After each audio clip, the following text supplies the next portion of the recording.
দেশে কি অবস্থা হবে এটা আমরা বলতে পারি না। আসলাম অনেক কষ্ট কইরা, ঠিক আছে, চারদিকে তো জ্যাম, ঢাকা শহর তো প্রায় লক হয়ে গেছে। এটা এই জন্য তো আমরা বাংলাদেশ এইভাবে চাইনি। কিন্তু মেয়রের পদ যদি কোর্ট দিয়া থাকে তাহলে আর দিয়া দেব, কিন্তু আমাকে জনগণ কেন এত বোকাইবো বলেন ভাই? রাজধানীর বিভিন্ন গুরুত্বপূর্ণ স্থানে চলছে দাবি আদায়ের আন্দোলন, সড়কে যানজট, ভোগান্তিতে জনগণ। চলুন দর্শক জেনে নেওয়া যাক কি বলছে জনগণ। যে এই আন্দোলন হচ্ছে, মানুষ মানে আমার কাছে মনে হইতেছে গণতন্ত্র পেয়ে অনেক মানে বেশি মানে আপনার হয়ে গেছে মানুষ। মানে এত আন্দোলন আসলে আমরা যারা সাধারণ জনগণ আমাদের প্রচুর ভোগান্তি। এই যে আপনার সেই হেঁটে হেঁটে আসা, সেই হেঁটে যাওয়া, এটা এই জন্য তো আমরা বাংলাদেশ এইভাবে চাইনি।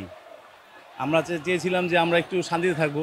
আমরা চেয়েছিলাম আমাদের এই যে আমরা হাঁটতেছি, কষ্ট করতেছি, এখন তো একটা ভিতরে কষ্ট লাগতেছে যে আসলে এই জন্য কি আমরা মানে এই কি চেয়েছিলাম। ভাই কই যাবেন? ভাই আমি যাবো যাত্রাবাড়ি যাবো ভাই। আমি 1 ঘন্টা হাঁটতেছি কিন্তু গাড়ি ঘোড়া নাই, কি করবো ভাই? এখন এই যে আন্দোলন হচ্ছে, দাবি দেওয়া হচ্ছে, আসলে সামনে নির্বাচনের দাবি, এবং আপনি এটা কেমন করে দেখতেছেন? আসলে এগুলো আমরা খুব খারাপ অবস্থা দেখতেছি ভাই। দেশে কি অবস্থা হবে এটা আমরা বলতে পারি না। আমি অসুস্থ রোগ, আমার পায়ের সমস্যা, আমি সারাক্ষণ হাঁটতে, আজকে 3 দিন হাতে হাইটে যেতেছি, খুব কষ্টে আছি ভাই। গাড়ি ঘোড়া নেই, কিচ্ছু নাই। আসলাম অনেক কষ্ট কইরা, ঠিক আছে, চারদিকে তো জ্যাম, ঢাকা শহর তো প্রায় লক হয়ে গেছে, ঠিক আছে। এখন আসছে হলো মনে করেন একবারে গলি টলি চিপাটে বা এলাকার ভিতর দিয়ে আসছে আর কি। এই যে আজকে আন্দোলন করতেছে সে মেয়রের দাবিতে এবং নির্বাচনের দাবিতে, এটা আপনি কেমন দেখছেন? না, আসলে এইভাবে জনদুর্ভোগ কইরা, ঠিক আছে, আন্দোলন কোনোভাবে কাম্য নয়, ঠিক আছে। আমাদের বাংলাদেশের প্রেক্ষাপটে আমাদের এই সমাজ ব্যবস্থাটা এরকম হয়ে গেছে যে আমরা এখন তো নিজের পেট নিয়েই চলতে পারতাছি না। তো আমরা আন্দোলনকে কিভাবে সাপোর্ট করব বলেন? এইভাবে যদি আন্দোলন হয়, আমাদের তো আগে পেট নিয়ে চলতে হবে নাকি? আমরা আমরা যদিও গরিব, আমরা এই যে খেটে খাওয়া মানুষ, ঠিক না, আমরা তো আহামরি ওইরকম বড়লোক না যে 2 দিন 4 দিন আন্দোলন হলে আমরা বাসায় বৈশা খাইতে পারবো। এখন আমরা চাই এটার একটা সুষ্ঠু সমাধান হোক, সরকার পক্ষ এটার একটা সুষ্ঠু সমাধান দেখ, অতি জরুরি, ঠিক আছে।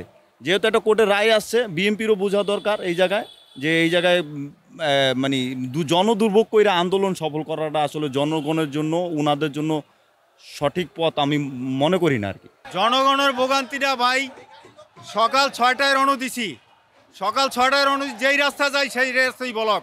এখন এই অবস্থায় এইখানে আসছি, দেখেন গাড়ি থামায় রাখছে, আমাদের এটার বেতন দিতে হয়, আমরা কন্ট্রাক্টে গাড়ি চালাই, ড্রাইভারের বেতন, হেল্পারের বেতন, এগুলি এই পরিস্থিতি। কিন্তু এইখানে আইয়া দেখি তারা আন্দোলন করতে আছে মেয়রের পদ দেওয়ার জন্যে।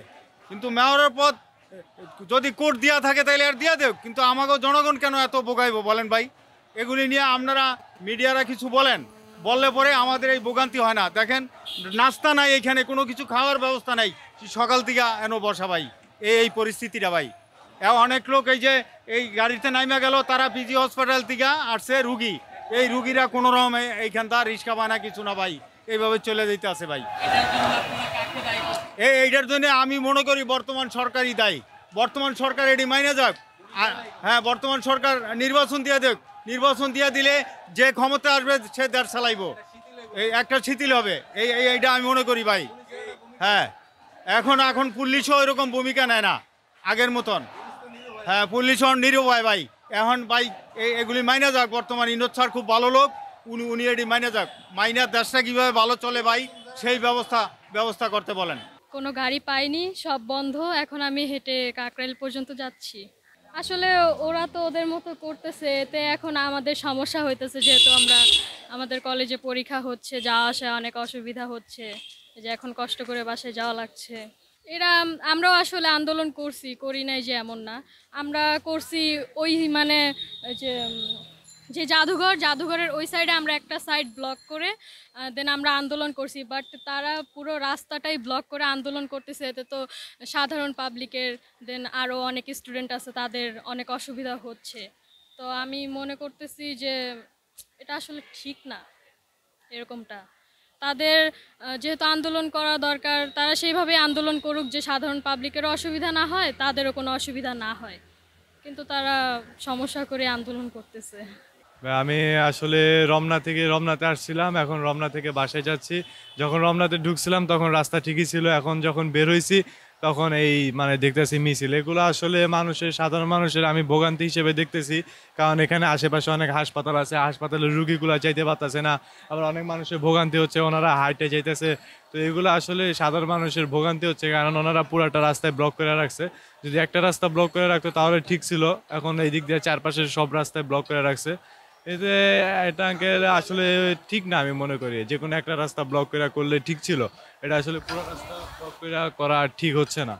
খুবই কষ্ট হইতেছে। আমরা বরিশাল থেকে আসছি, তো শাহবাগে যে আন্দোলন চলে এর জন্য আমরা আসলে সারাটা দিন বৃষ্টিতে ভেজাছিলাম। অসুস্থ রোগী নিয়ে আসছি, সে ভেজা ছিল, আমি ভেজা ছিলাম। এখন দেখাইছে আবার আর একটা ইসে যাইতেছি ডাক্তার দেখাইতে, কোনো গাড়ি ঘোড়া নাই, আমরা হাঁটতে যাইতেছি। এখন সরকারের কাছে অবশ্যই সবারই চাওয়া জনগণের নিরাপত্তা নিশ্চিত করা।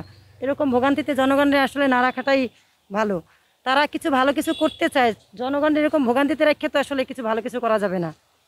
তার থেকে তো বরং আমরা আগেই ভালো ছিলাম। আমি শাহবাগ থেকে হাঁটতে আসছি, শাহবাগ থেকে ডাক্তার দেখাইয়া হাঁটতে যাইতেছি, কিন্তু এটা উচিত না।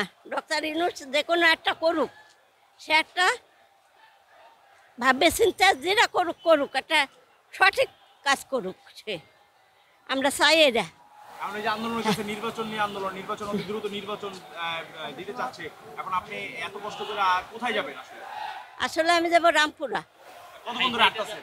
হাঁটতে আসি এই 10:30টার থেকে, 10:30টার থেকে হাঁটতে আসি, একটা বাজছে। কোন জায়গা থেকে হাঁটতে আসছেন? শাহবাগ হাসপাতাল যে পিজিটা, 10টা থেকে পিজির থেকে আপনি হাঁটতে হাঁটতে এখানে আসছেন? হ্যাঁ 10টা থেকে একটা বাচ্চা।